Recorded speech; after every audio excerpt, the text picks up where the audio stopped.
Good morning students. छात्रों, पिछली कक्षा में हमने प्राकृत संख्या, सम संख्या एवं विषम संख्या के संबंध में जानकारी प्राप्त कर चुके हैं। गिनती की संख्याओं को हम प्राकृत संख्या कहते हैं। 1, 2, 3, 4 ये प्राकृत संख्याएं हैं। जब हम प्राकृत संख्याओं के परिवार में शून्य को शामिल कर लेते हैं तो हमें पूर्ण संख्याओं का समूह प्राप्त होता है, जैसे 0, 1, 2, 3, 4। अब पूर्णांक संख्याएं, धन पूर्णांक एवं ऋण पूर्णांक, -4, -3, -2, 1, 0, 1, 2, 3, 4 इन सबों से हम परिचित हो चुके हैं। आइए आज हम जानते हैं कि परिमेय संख्याएं क्या है। तो छात्रों, ऐसी संख्याएं जिन्हें हम P/Q के रूप में व्यक्त कर सकते हैं, जहां P और Q पूर्णांक हैं,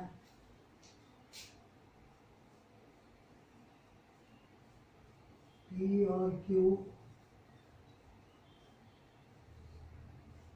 पूर्णांक है तथा Q शून्य के बराबर नहीं होना चाहिए, तो ऐसी संख्याएं परिमेय संख्याएं कहलाएंगी।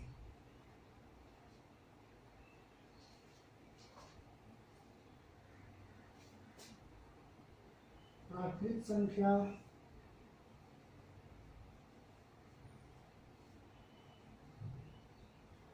प्राकृत संख्याएं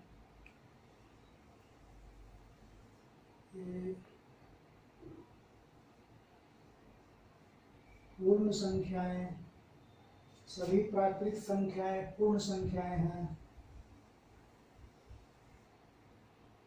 सभी पूर्ण संख्याएं पूर्णांक हैं एवं सभी पूर्णांक परिमेय संख्या है।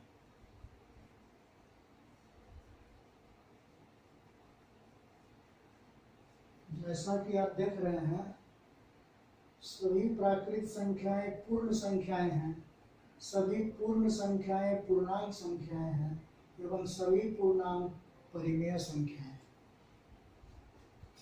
जैसे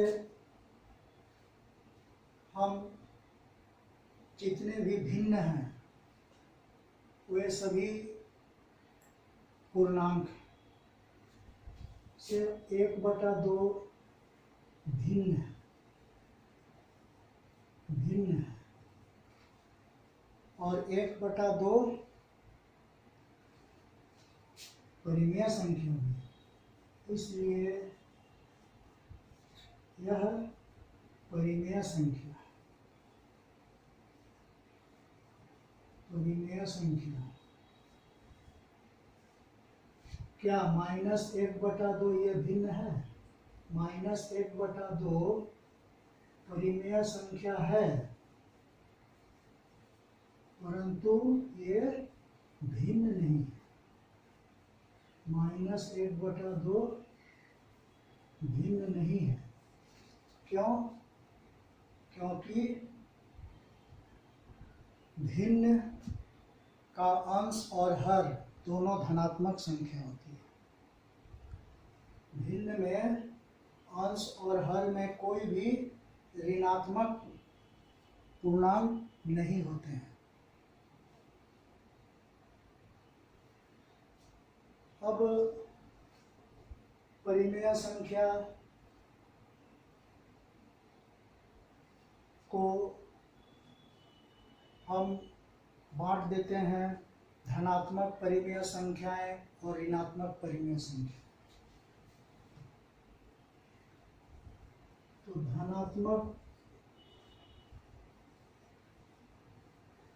धनात्मक परिमेय संख्याएं किनको कहेंगे?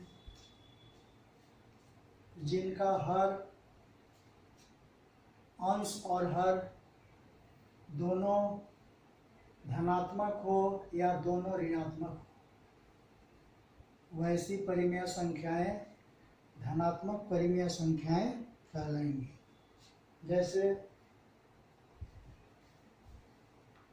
1/2, 3/4, अंश और हर दोनों धनात्मक या दोनों ऋणात्मक हो, -5/-7, इसमें दोनों अंश और हर दोनों ऋणात्मक पूर्णांक हैं, तो ये सभी धनात्मक परिमेय संख्याएं कहलाएंगी। ऋणात्मक परिमेय संख्याएं, ऋणात्मक परिमेय संख्याएं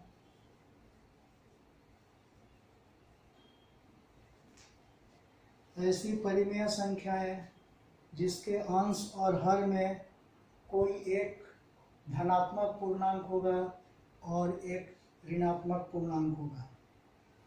जैसे -1/3, इसमें अंश ऋणात्मक पूर्णांक है और हर धनात्मक पूर्णांक है।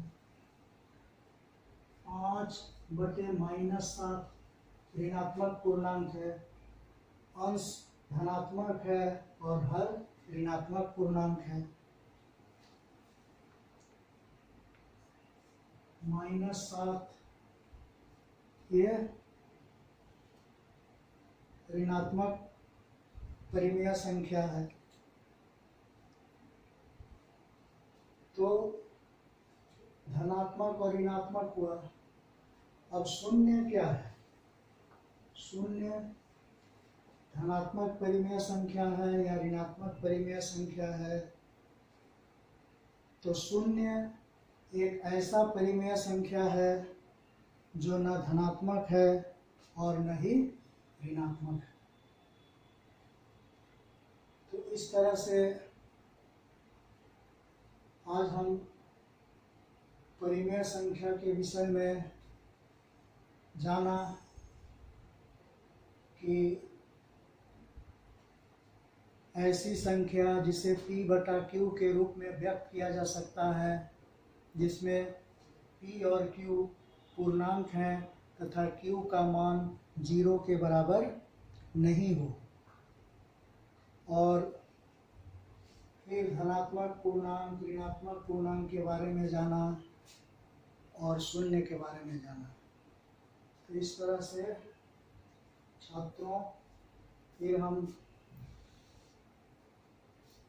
और भी परिमेय संख्याओं के विषय में आपको अगली कक्षा में जानकारी देंगे। धन्यवाद।